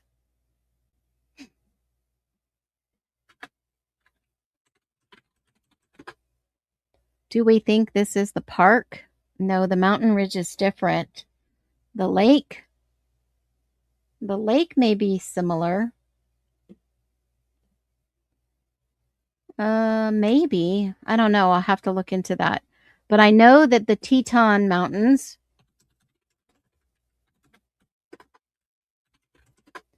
that is definitely what it looks like she painted the ridge.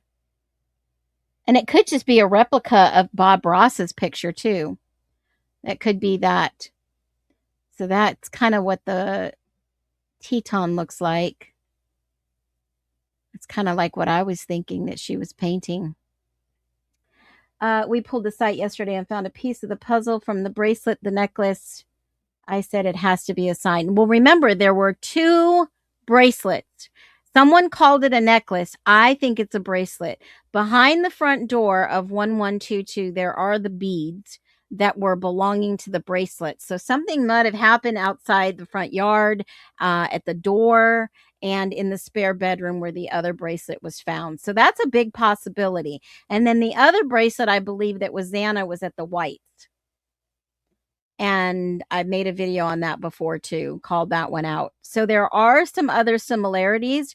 I think that maybe even Ethan may have had a black bracelet like Xana's bracelet. I don't know where the beads were, but I do know that there could possibly be 2 bracelets or one simple necklace. We looked at the necklace before. We pulled into our site yesterday and found a piece of the bracelet or the necklace. Yeah. It shows meteor showers too. All right, I'll take a look at that one. Guys, this is coming from the best of our nest. Whoa.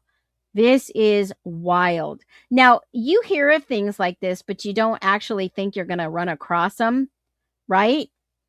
And one thing that I'll say is that we have some very astute individuals in our nest. They see things that others don't. And it's okay if we're different. It's okay if they say, get out your conspiracy hat, whatever. But once I show you this comes from Lulu Bell. And I about blew my lid when this was shared. Holy freaking moly. Let me put it up on the screen. I'm going to read this to you real quick. This is wild. I think I've seen it all. All right. Shout out to Lulu Bell. Let me see if I can get this a little larger on the screen. Let me see. I might have to cut this in half. Yeah, let me do it in 2 pieces. Hold on. Let me do this half, and then I'll do the other half. I just did it backwards. Hold on. Let me do it this way. Okay, right there. All right, let me make this a little larger, and then let me make this one a little bit. All right, so this document came from policecarwebsite.net. And in this document, it clearly says, yeah, this is a fireball. All right. Government police car website, U.S. Department of Justice, Bureau of Alcohol, Tobacco, and Firearms, ATF. On November 22nd, 2002, the ATF was moved from under the jurisdiction of the Department of Treasury to the Department of Justice. ATF was originally formed for the Internal Revenue Service and the Bureau of Probation Department of Treasury. The ATF enforces federal laws and regulations relating to alcohol, tobacco products, firearms, explosives, and arson. Now, when Dylan said she saw a fireman, was the big pop in the flash they saw was some type of fire at 1122?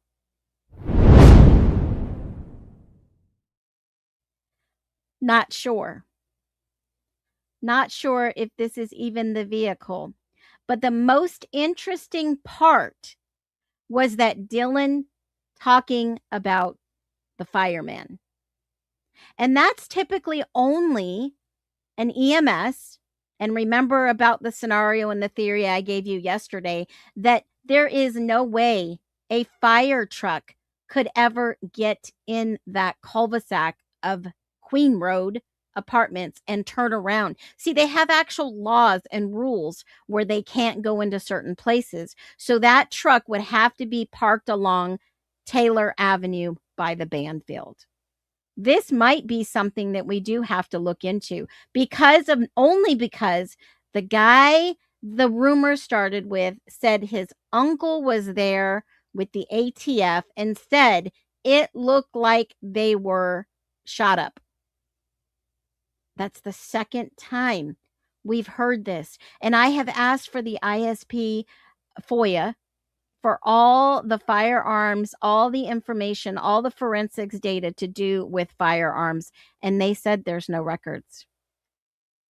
There's no records. So was it a rumor that some guy in an ATF jacket was running around there? And why did that vehicle only stay for approximately 10 minutes? Were they asked to leave? Did they go in and take a look and say, yep, I know what we've got here? What was the real reason? I hope that we learn all the truth, what happened in Moscow that night. One thing I will say is Sarah asked me to dig a little deeper into the guy Hussein. I don't know if this is the guy Hussein Hamid, but they basically said that he was a pharmacist. I don't even know if this is the same guy. She mentioned it in a post, and I went back to go look. I didn't see it. But one thing that I do know is that this isn't the first time that someone said a pharmacist or somebody was maybe involved at the 1122. So I don't know. This was 1330 Linda Lane. If you're out there, let me know, Sarah, if that's the one you were talking about. Let me know. Let me see if Sarah responds. Let me see. Oh, Law and Crime. Law and Crime has a video out real quick too. Hold on, let me share this with you. Oh, this is interesting. This one's going to get even better. We've got Angelique Levy talking. Who is this? Let's just take a peek at this. I love how they're starting with the maybe Homeland Security. Aurora's in the house. Whoop, whoop. Let me see if this, let's see what they got to say. Promised you that I would be lenient or easy on you if you pled guilty. No. That was Brian Koberger pleading guilty to the brutal murders of 4 University of Idaho students. Now he says he didn't do it in a new bombshell court filing. He's claiming he was coerced. Plus, I'm going to tell you what the convicted murderer is saying from behind prison walls and share outrage from one of the victim's family members. I'm Anjanette Levy, and this is Crime Fix.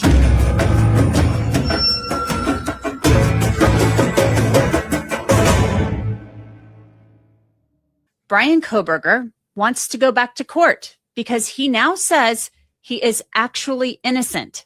Yes, this is not a test. This is not a joke.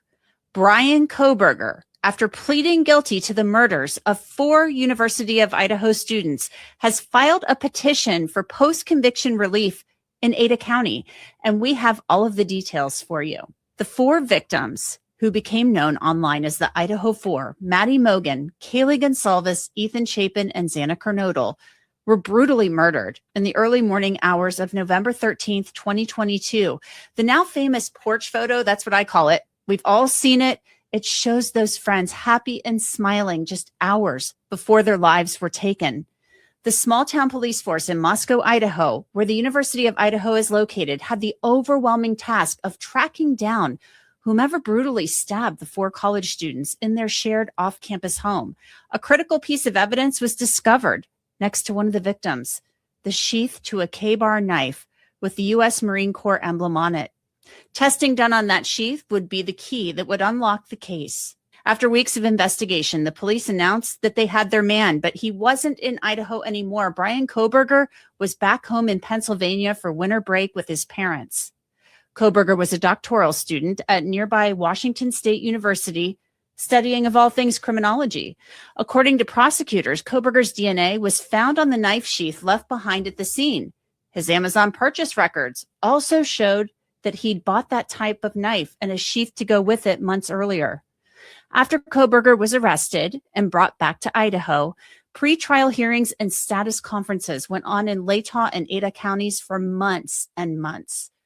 Koberger and his defense team insisted that he was innocent, but it all culminated in Koberger deciding to enter a guilty plea. Just weeks before his trial was set to begin, he was sentenced to 4 consecutive life sentences.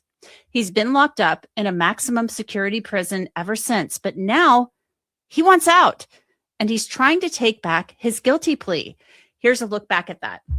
Do you understand the charges and all those possible consequences? Yes.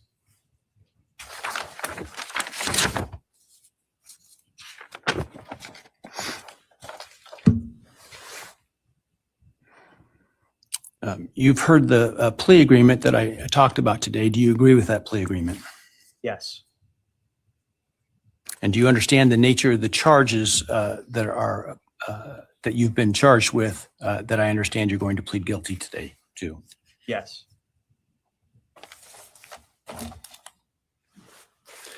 As I indicated, I'm not bound by the plea agreement, but the plea agreement is for the maximum on each count. Do you understand that I'm not bound by the plea agreement? Yes. Has anyone promised you that I would be lenient or easy on you if you pled guilty? No. Has anyone threatened you or anyone close to you to get you to plead guilty? No.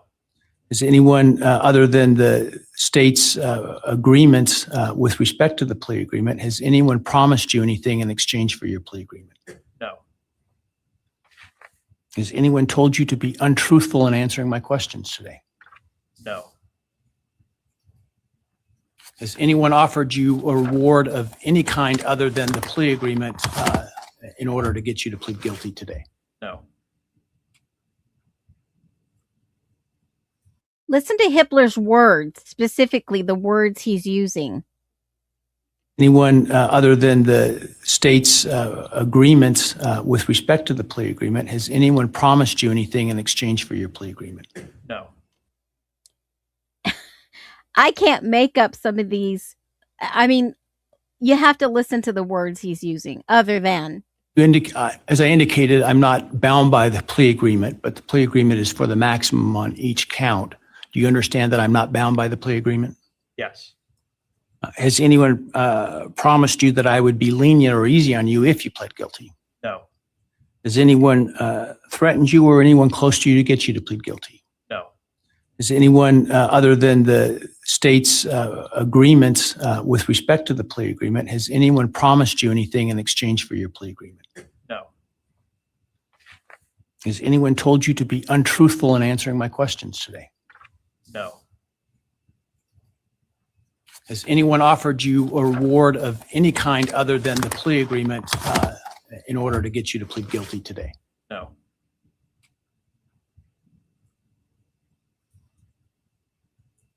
Are you pleading guilty because you are guilty? Yes. As part of Kohberger's plea agreement that removed the death penalty as a possible sentence, he waived his appeals. And Mr. Kohberger, you understand that by entering the guilty plea in this case, you would be giving up your right to appeal any decision this court made, as well as your sentence. Yes.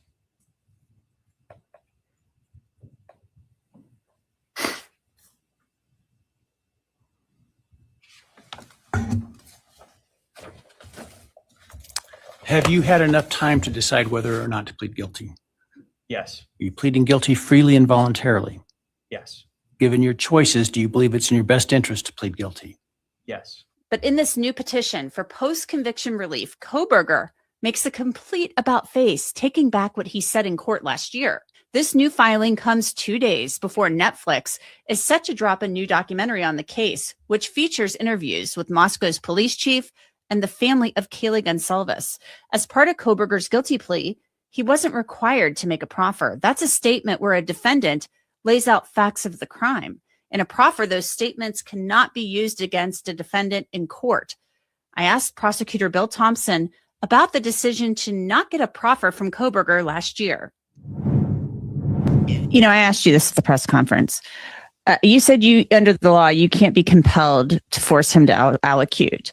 But why not get a proffer from him? You know, hey, Ann, like we'll let him plead, but we need to know where he put the knife and how he got through the house and everything like that. Answer a few questions. Why didn't you ask for a proffer? Well, we talked about that among the attorney team, and we made a decision that we wanted to make sure that the guilty plea itself was solid if he was going to plead guilty. Our experience, and Judge Hippler talked about this as well, is that frequently when defendants are being asked to explain, they start to minimize what occurred. They can't be trusted for the truthfulness of what they say. And we elected, in order to ensure a solid, sustainable guilty plea to all the counts, that we would not press for more than what the court was going to require as far as the defendant admitting to the truth of the charges. But a proffer, I mean, you could have then rejected it and said, okay, we're going to trial. If you thought he was minimizing and lying, if you thought he was being dishonest, and he could have led you to the murder weapon. I hear what you're saying, Anjanette, and he could have. We don't know if he would have or not. I don't think it would have changed the ultimate outcome. And our interest really is if we were going to be able to lock down a guaranteed result for the families and for the public, that was the focus. Mm-hmm. And we also reflected back to early on, I don't know if you're aware of this, but early on, when the FBI first came on board with this case, they sent agents from their behavioral analysis unit, their profilers, to work with us. And they told us that based on what they were seeing about the nature of the crime scene, the crimes themselves, that even if we were to get the person who committed these crimes to try to explain why it happened, that it wouldn't make sense to normal people like us, and that they really can't be trusted to tell the truth because people like this live in their own different world, which is completely foreign to what we as normal people understand and can process. So that was a factor as well in our thoughts. This was probably one of the most bizarre cases I think that we've ever seen. And that sentiment was shared by experienced investigators who were working on the case from the very beginning.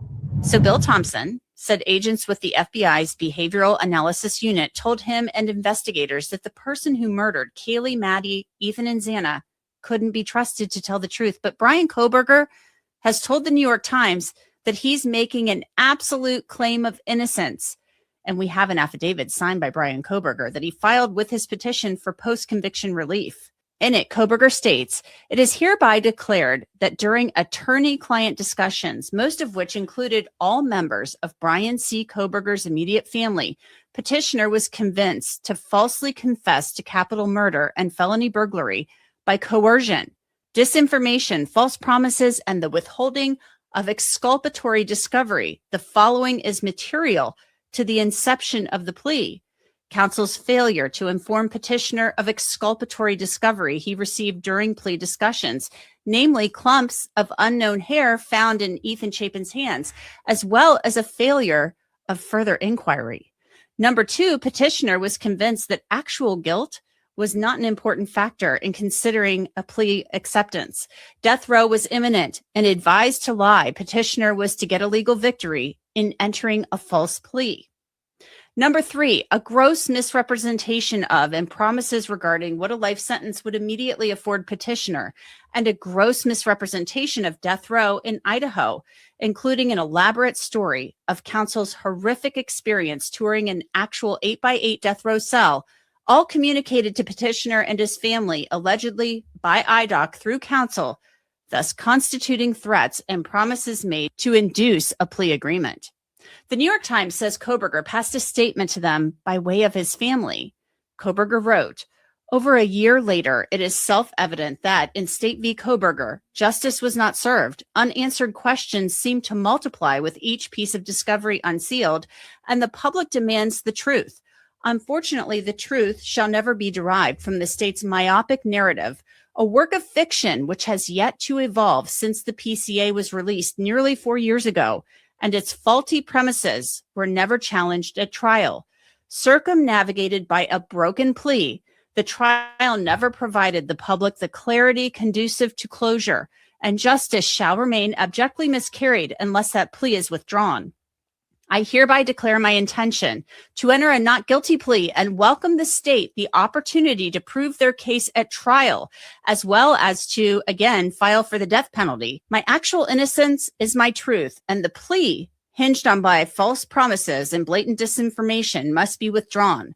Thank you for all who believe in my innocence and continue to critically analyze the case. I send my love to my family who have never wavered in their belief in who I am, their belief in my innocence." So let's break this down. I want to bring in Mark Weaver. He is a special prosecutor in the state of Ohio. He's prosecuted death penalty cases and talked about this case with me many, many times. Mark, I don't know about you. I'm not surprised by this. I've been saying for a long time I didn't think this was the last we were going to hear of Brian Kohberger, and now here we have this petition filed. Yeah, remember, every defendant in prison has two things: a lot of free time and access to a free law library with lots of forms that they can fill out to file things. And so that's why we have so much prisoner litigation. I don't think this is going to go anywhere, but we can certainly analyze it.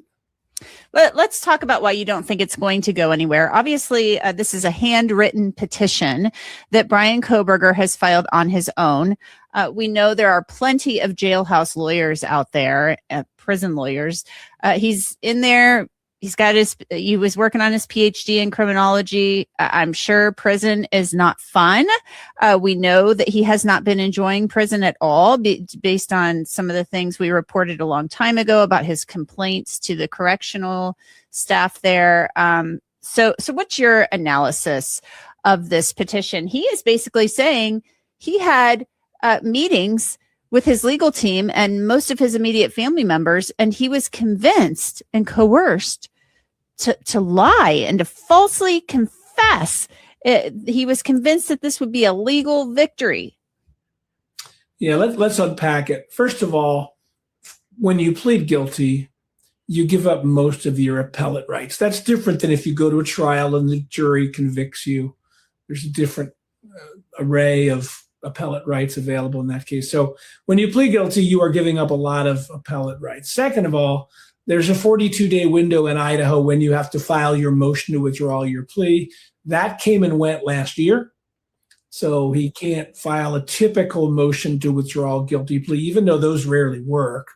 He's left with what we call PCR, post-conviction relief. Most defendants file motions for post-conviction relief.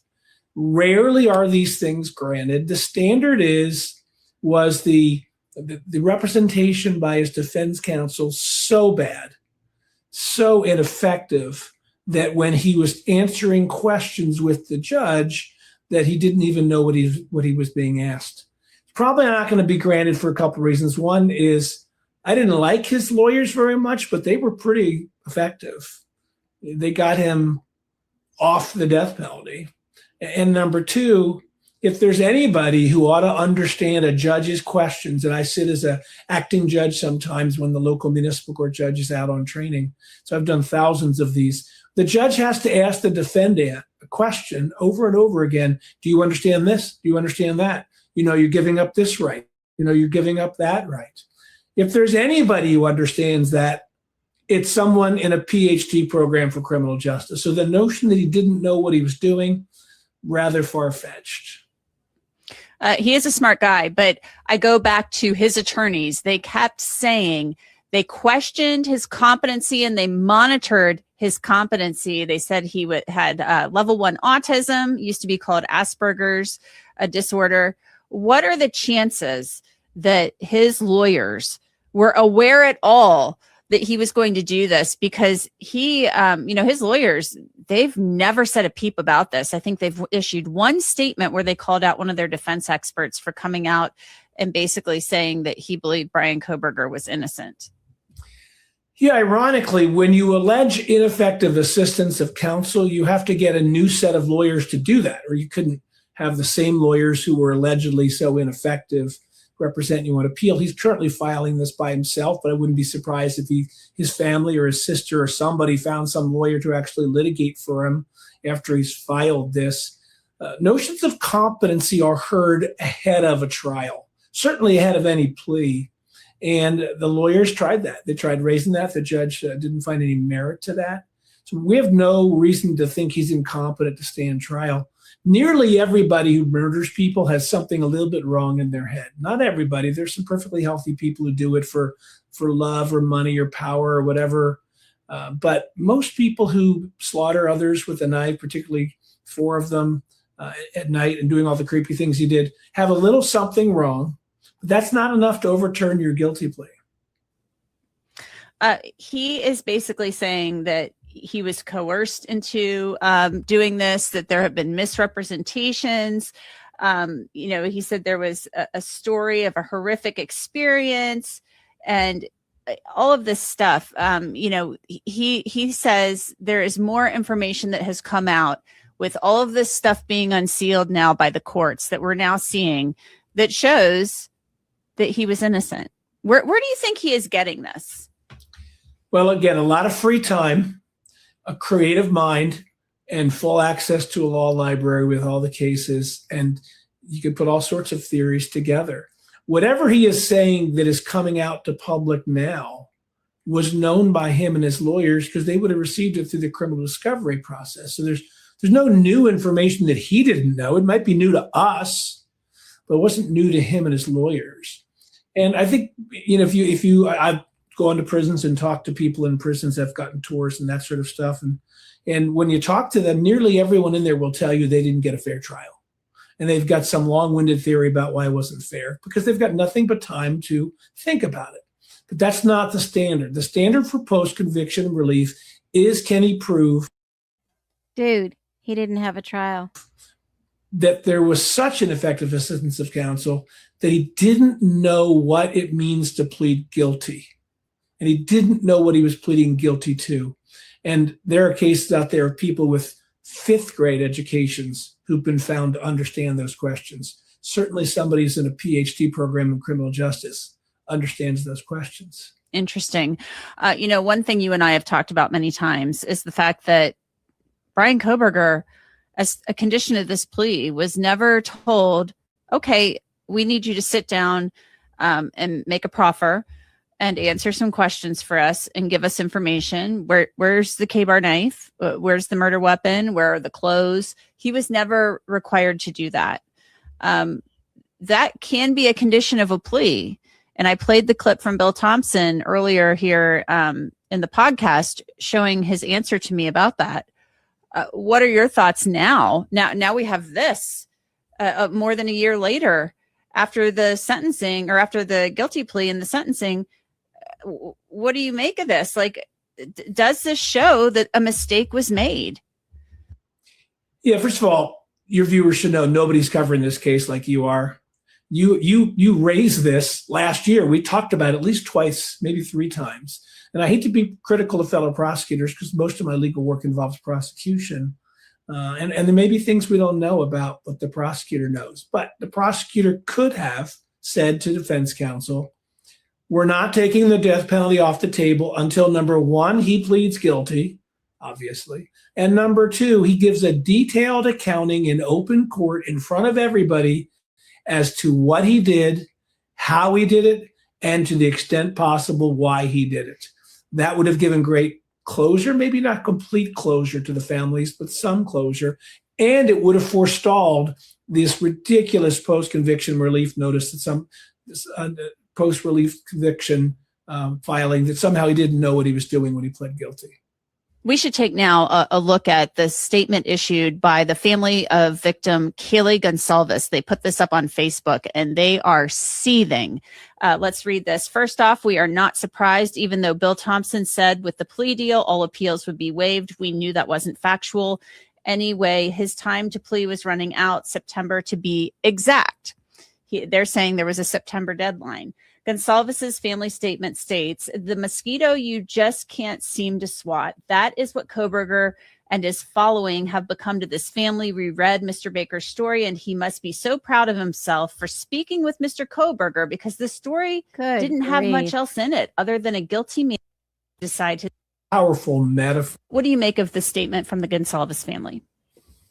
That's the first I've heard that. First of all, that's a powerful metaphor of mosquito. Because a mosquito can draw blood, and a mosquito has no real good purpose out there other than to harass and annoy. And this feels like a-victimization, doesn't it? And certainly none of us can understand what it's like for that family to have this brought up again, just as they're putting a little bit of this in the rearview mirror. Well, if he's a mosquito, the G's have to be allegedly leeches. Their statement also does lay out the proper timing for a motion to withdraw a guilty plea would have been last September, and the standard by which those are judged, which is whether or not the defendant made a knowing, voluntary, and intelligent waiver of his rights when he pled guilty. During these Do they not like that we have rights? change of plea hearings, and I've sat through countless of them over the years, judges take a long time to make sure that every single question asked is fully understood by the defendant and that the answer is voluntary, knowing, and intelligent. I don't think there's any doubt that happened in this case. But once again, Brian Kohberger would like to not be in prison. He now realizes how his life is going to be hell for a long time because his fellow inmates know that what he did. And as a result, he's twisting and turning and trying to find a way out of this. I don't think it'll be successful. Will he get a hearing? Well, that's interesting. In motions for post-conviction relief, there is not a requirement to have a hearing. A judge can do what's called a summary dismissal. That is looking at the papers and deciding that the prosecution doesn't even need to respond. I worked on a case last year, a felony prosecution. I recently got notice that the defendant had filed a motion for a post-conviction relief. The judge doesn't have to grant that hearing if on the papers the judge doesn't see anything worth having a hearing about. I don't practice in Idaho, but I imagine it's the same there. So a post-conviction relief process does not require a hearing, but it often has one. If for no other reason, it shows other courts of appeals that each judge took the time to carefully review each of the filings. It really is stunning. We'll wait to see what comes of this. I'm, again, not surprised by it at all. I always thought without a proffer that we might be in this place. I'm not surprised either. If you were reading the documents and watching these interviews that Connor has on his channel, like the one I showed you earlier, there's more to this case. Weaver, thank you so much for coming on and for offering your... Yeah, thanks for offering nothing. You gave us nothing. So let me just share this with you. There was a release of Koberger's commissary amount, and this is exactly, he has $177 in his account. I don't know where the G's are getting their information, where the $40,000 come from. I mean, does anybody have an idea of where they're getting their misinformation? Because I'm curious.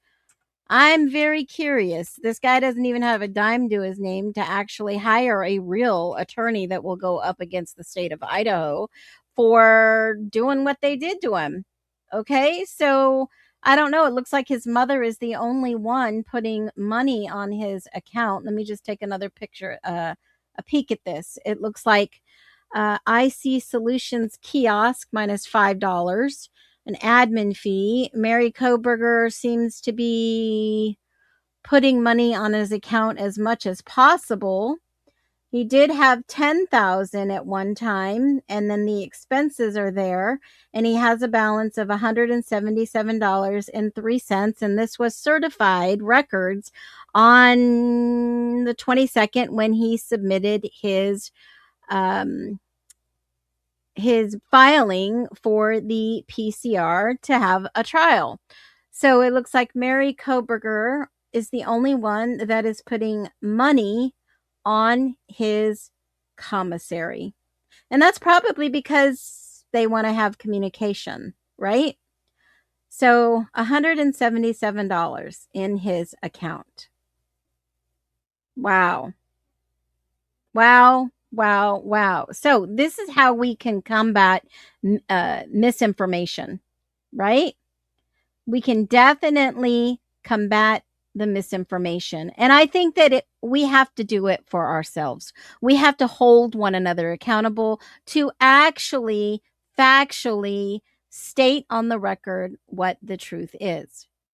And if you have more information on what the truth is, let's keep sharing. Gosh, what else? What else are we going to learn about? What else? So much misinformation. Those are the two strongest arguments against Koberger. Bottom line is that obviously he's got to have the proof to back up his claims. And let's hope that he does. We'll be watching and waiting and to my mods, you've been amazing today. Be well.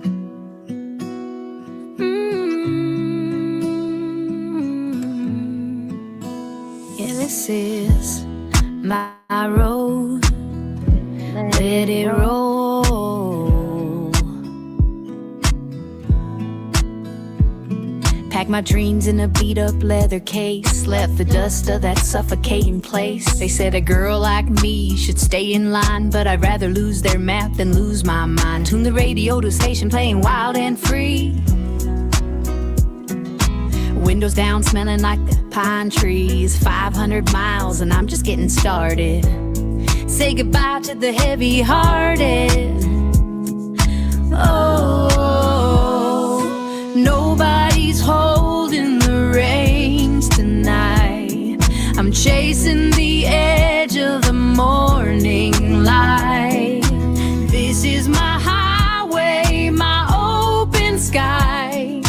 I've got the wings and I'm ready to fly. No yellow lines can tie me down. I'm leaving my tracks all over this town. Freedom, freedom, yeah. Now they call me an outlaw, call me a breeze, shaking the leaves right off of the trees. Ain't no speed limits on the choices I make, with every single risk that I happily take. Got a heart like an engine, loud and true, writing my own rules. Nothing brand new, just an old soul singing with the modern beat, dusting off the pavement under my feet.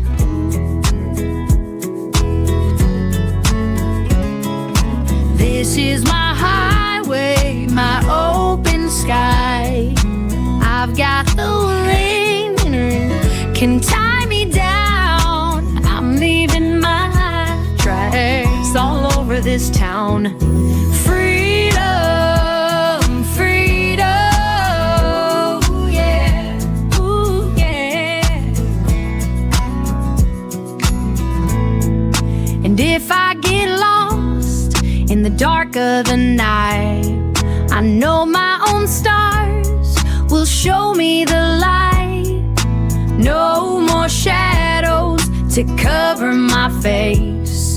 I'm running my pace, I'm winning my race. Freedom, yeah, just let it roll.